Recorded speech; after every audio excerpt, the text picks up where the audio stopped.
Okay, this is a Rolls Phantom 2004, the BMW owned versions. What I'm doing here today is fixing the electronic parking brake. This system is shared by BMW 7 Series and I think some 5 Series. They're not exactly the same, but it's close to it, and it uses the same piece of junk plastic gear that's failed, and that's your failure right there. And they make a aftermarket gear that replaces that in metal, but that's the easy part.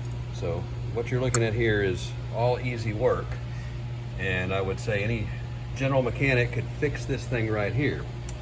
But what's not easy is the design of this car and where they put it.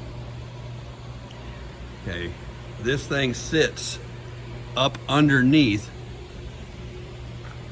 the differential. I'm sorry, on top of the differential. When I say on top of the differential, it is sandwiched above right in this area here. And you can see that shaft that comes out. That is an accessible thing from the trunk to release the parking brakes should they get stuck on electronically. But there's no access panel to get to it. What you're looking at right there is just a little false piece. And then you've got the gas tank right above that.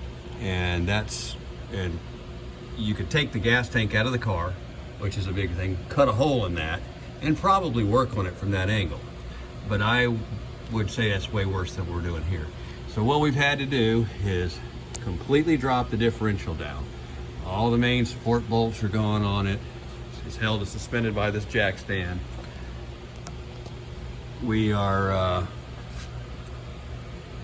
now able to drop that unit down enough, but you can't work on it.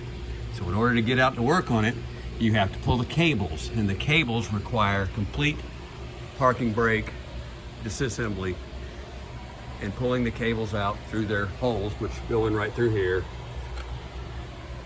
and of course, which are all the parking brakes, all tear down, both sides.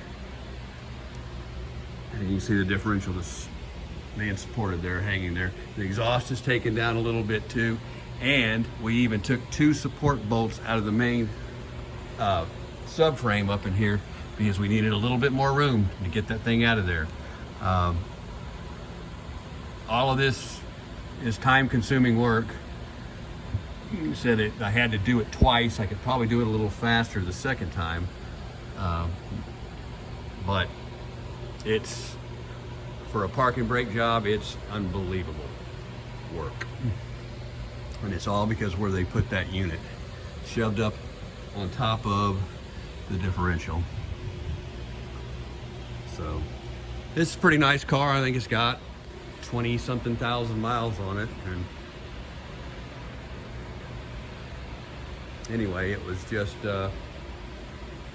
one of those failures, which I think a lot of those 7 Series electronic parking brake plastic gears fail about, this age in their life, from 2005, 6, 7, 8, 9, and right in that range.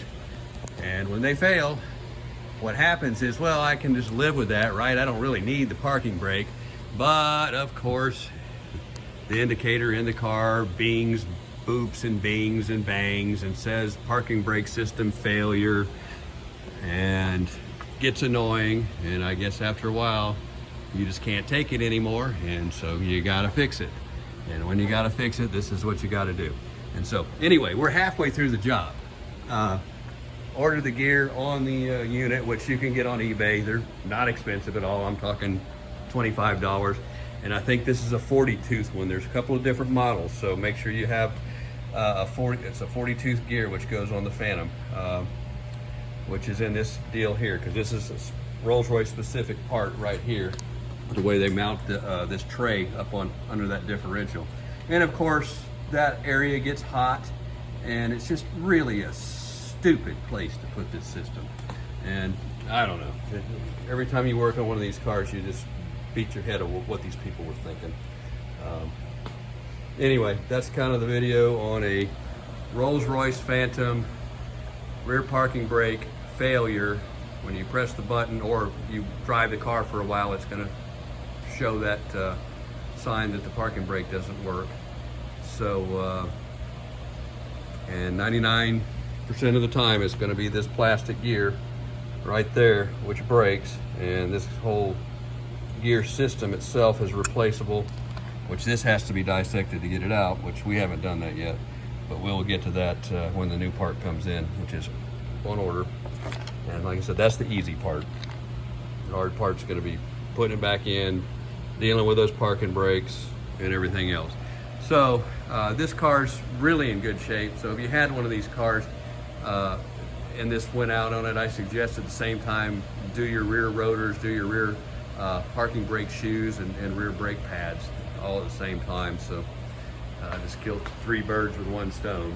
That's really the best thing you could do there. Anyway, hope that was helpful.